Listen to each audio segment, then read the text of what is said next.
قبلے کی طرف کیا جائے پھر اسے نماز پڑھوائی جائے. یہ نہیں کہ مشرق و مغرب میں کھڑا کر دو اور کہہ دو تو نماز پڑھ چاہے جس طرف تیرا منہ ہو. نہیں، بلکہ پہلے قبلہ بتلاؤ اس کو کہ بیٹے تیرا قبلہ یہ ہے، میاں تمہارا قبلہ یہ ہے، اس طرف رخ کر کے نماز پڑھو گے تو تمہاری نماز ہوگی. اس کے بعد نماز کا طریقہ بتلایا جائے. بہرحال لیکن آج مجھے مسائل کے موضوع پر جو بہشتی زیور فقہی مسائل کے اوپر مشتمل ہے اور اسے ترتیب دینے کے لیے مولانا اشرف علی صاحب تھانوی تھانہ بھون جو یو پی کے اندر ایک تھانہ شہر ہے وہاں کے رہنے والے ہیں، وہ کون ہیں کیا تھے، مختصراً میں سمجھتا ہوں کہ ان کا تعارف بھی آپ کی خدمت میں پیش کر دیا جائے. یہ میرے پاس کتاب ہے بہشتی زیور مکمل، اختری عکسی بہشتی زیور. بہرحال میر محمد کتب خانہ آرام باغ کراچی کی چھپی ہوئی محشی حاشیہ جدید عربی عبارتوں حوالوں اور قدیم و جدید ذخیموں کا بے مثل مجموعہ ہے جو حکیم الامت جامع شریعت و طریقت حضرت مولانا اشرف علی صاحب تھانوی کی لکھی ہوئی ہے، جس میں علماء دیوبند کی ایک ذمہ دار جماعت سے جدید حاشیہ تحاشیہ بڑے اہتمام سے کرایا گیا. یعنی اس میں علماء دیوبند کے اپنے وہ ہیں. یہ مولانا اشرف علی صاحب تھانوی کون تھے، کب پیدا ہوئے، اس تعلق سے شروع میں بھی یہ دیباچے کے اندر یہ بات لکھی گئی ہے. اور آج انشاءاللہ تعالی جیسے آپ نے بہت سارے جماعتوں کے تعلق سے آپریشن آپ نے سنے ہیں، تبلیغی جماعت کے، مودودی جماعت کے، بریلوی جماعت کے، قادیانی جماعت کے، مرزائی جماعت کے، شیعوں کے عقائد، اسی طرح سے انشاءاللہ ان حضرات کے اوپر تو کافی ورک ہوا ہے. لیکن یہ شاید کتاب رہ گئی تھی اور اس کتاب کے تعلق سے بہت کافی کوشش ہو رہی تھی کہ صاحب اس پہ بھی ذرا نظر ثانی کی جائے، کرم فرمائی کی جائے، تاکہ لوگوں کو پتہ چلے کہ یہ بہشتی زیور ہے یا فسادی زیور ہے یا کون سا زیور ہے، تاکہ ہمارے لوگ بیدار. مقصد صرف یہ ہے میرے بھائیوں، میرے عزیزوں، میرے دوستوں، کہ چاول سے کنکریوں کو باہر نکالنا. چاول سے دشمنی نہیں ہے، چاول سے دشمنی، بولو، چاول سے کسی کو دشمنی ہوتی ہے؟ چاول سے دشمنی نہیں ہے، دشمنی ان کنکریوں سے ہے جو چاولوں میں پڑ کر ہمارے مزاج کو اور ہمارے کھانے کو خراب کر دیتے ہیں، یعنی جس سے کھانا خراب ہو جاتا ہے. تو بیان ہی اسی طرح سے یہ بہشتی زیور، اس کے اندر بہت ساری باتیں ہوں گی جو قرآن اور سنت کے مطابق ہیں، لیکن مقصد صرف یہ ہے کہ ان کے اندر جو خرابیاں ہیں، جو فساد، اور جس نے امت کو امت مسلمہ جس کو جو ہے صحیح سمجھ رہی ہے اس کو نکال کے باہر کیا جائے. نبی کریم صلی اللہ علیہ وسلم کی جھوٹی جو حدیثیں تھیں، ان جھوٹی حدیثوں کو محدثین نے نکال کے باہر کیا،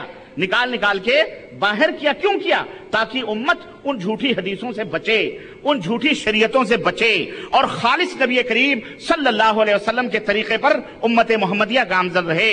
اس کو اجماع امت نے سراہا ہے، اس کو علماء امت نے سراہا ہے اور اس کی پذیرائی امت کے اندر ہوئی ہے. لوگوں نے، محدثین ایسے لوگوں کو بڑے فخر کے ساتھ درس اپنے مدارس کے نصابوں میں بھی ان کی جرح کو، ان کی تعدیل کو پیش کیا ہے ایک مکمل سبجیکٹ کی شکل میں. اور ایسے علماء کی پذیرائی ہوئی ہے جنہوں نے اصول اور ضابطے کے تحت باریک بینیوں کے ساتھ، بڑی دقت کے ساتھ ضعیف اور موضوع روایات کو واضح کیا ہے، اور امت ان کی احسان مند ہے، امت احسان سمجھتی ہے. جیسے اس دور کے محدث، اس دور کے بڑے پائے کے محدث علامہ ناصر الدین البانی رحمت اللہ علیہ، امت پر ان کا عظیم الشان اس دور میں احسان ہے کہ رحمت اللہ علیہ جنہوں نے صحیح احادیث کے ذخیرے کو الگ کیا اور ضعیف اور موضوع روایات کو انہوں نے الگ کتابوں کے اندر بیان کیا. یہ اور بات ہے کہ کچھ بد باطن اور کچھ شریعت ساز ذہنیت کے لوگ ایسے ہیں کہ ان کا نام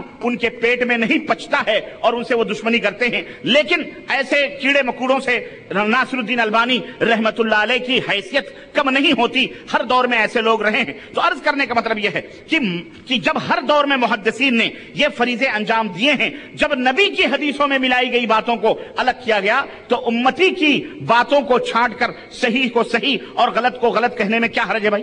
بولو، کوئی قباحت ہے اس میں؟ نبی کریم صلی اللہ علیہ وسلم کی توہین ہے؟ بولو. بلکہ میں یہ سمجھتا ہوں کہ اگر ان موضوع اور گڑھی ہوئی باتوں کو بھی عمل کیا گیا اس میں نبوت کی توہین ہے. بین ہی اسی طرح سے اگر اس امت کے کوئی عظیم شخصیت اس امت کی ہے، اگر اس نے غلط بات لکھی ہے، اس کی غلط بات کو غلط کہنا یہ جرم تو نہیں ہے.